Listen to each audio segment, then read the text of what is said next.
Hey guys, so it's day 4 of Mystery Week. I'm secretly really proud of myself for making it this far, but today we have a solved case, which is a very interesting one. It's not going to be the longest video in the world because there's not that many twists and turns, but I think it's so smart how the prosecution managed to sort of convict this guy. We'll get into it, it's very interesting. So it's Sunday, July 6th, 2003 in Bakersfield, California, and the Harper family are sort of just living their usual Sunday. The Harper family are Joni Harper, her mum Ernestine Harper, and Joni's 3 children. 4-year-old Marks Harper, 2-year-old Lindsay Harper, and just 6-week-old Marshall Harper. So they've woken up on Sunday morning and they've gone to church like they do most weeks. Apart from this is a special day because it's actually Marshall's first ever church visit. The family are taking him along to church for the first time. After church, the family decide to go home for a quick nap before intending to head back to church for the evening service that night. However, they never turn up. Whilst the family was sleeping, an intruder snuck in through the back door and killed the family with a .22 caliber handgun. On Tuesday morning, a family friend called Kelsey Spann is a little bit concerned because she hasn't heard from Joni in a couple of days. So she just decides to go around the house to check if they're all okay. She has her own key, so she's intending on letting herself in, and she walks around to the side door and realises that it's actually unlocked, which is very strange.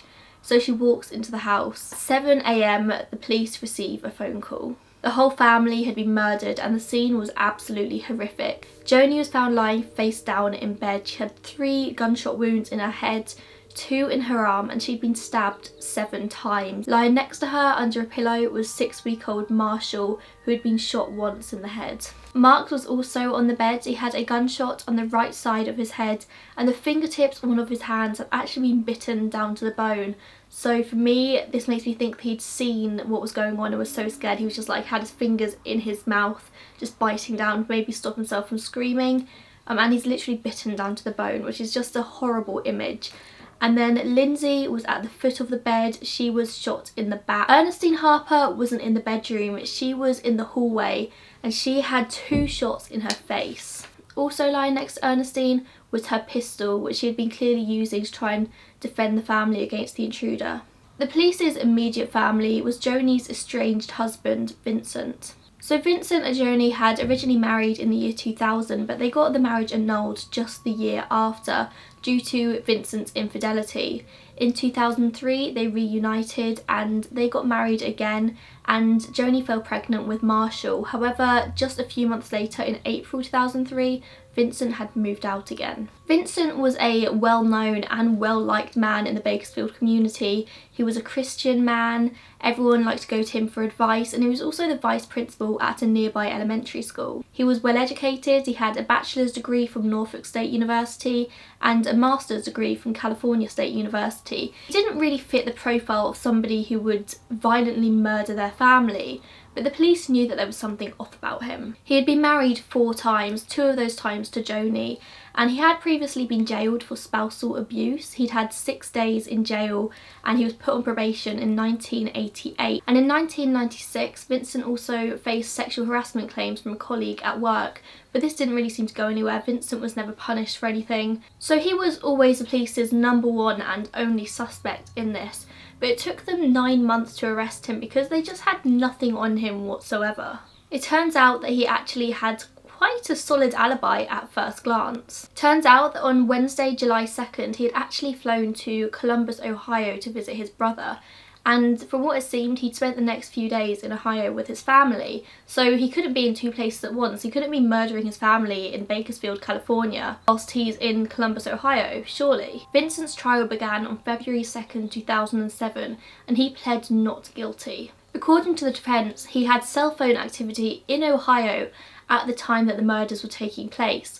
He also had his credit cards being used in Ohio at that same time, and he'd been involved in a minor car traffic accident where he'd hit a boy on a bike that same day in Ohio.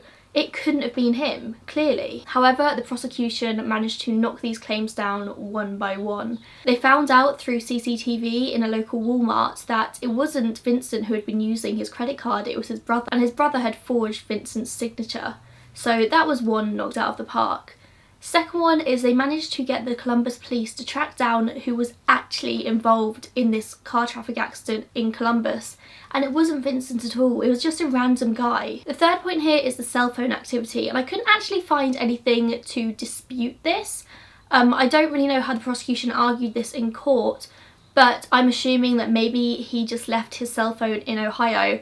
It didn't show any outgoing activity from the cell phone, but it did show that he was receiving calls in Ohio at the time. When prosecution put Vincent's brother up on the stand, he ended up admitting that he actually had no idea where Vincent was from the 3rd to the 7th of July. Vincent had arrived in Ohio on the 2nd and he'd seen his family on the 3rd. But after that, he wasn't seen for a few days. This whole trip was meant to be an alibi for a premeditated murder of his family. The first thing that Vincent did when he arrived in Ohio was go to a dollar rent-a-car and rent a Dodge Neon. On Friday the 4th, Vincent starts his journey back to California. This was a 2,259 mile journey and it would have taken him 33 hours. By the time he arrived in California, it was Sunday the 6th. So he arrives in California, kills his family, gets back in the car and drives all the way back to Ohio. Then on the Tuesday the 8th, he actually drove his brother all the way to North Carolina. Detectives seized this rental car and they saw that whilst the car was in Vincent's possession, he actually drove 5,400 miles. This was more than enough to drive to California and back. But this wasn't enough. The fact that Vincent had driven a lot in this time wasn't enough to prove that he'd killed his family. They had to prove that he'd driven to California. And so that's what they did. So the car radiator and the air filter were taken to the Bohart Museum of Entomology for testing. They were looking for bugs. And the lead entomologist, I think I'm saying that right, was Lynn Kinsey.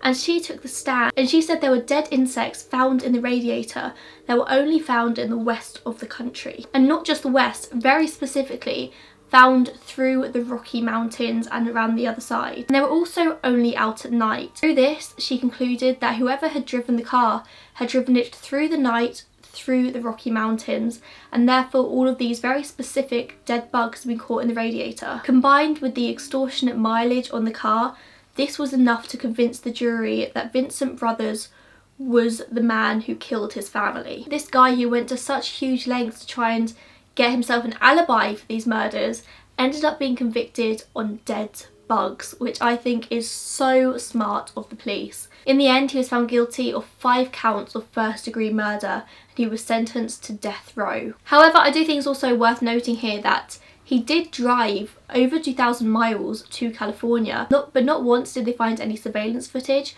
of him stopping for gas or stopping for some food or something. I'm assuming he did have to stop for gas at some point. If he is driving all of these miles, he probably had to stop for gas quite a few times.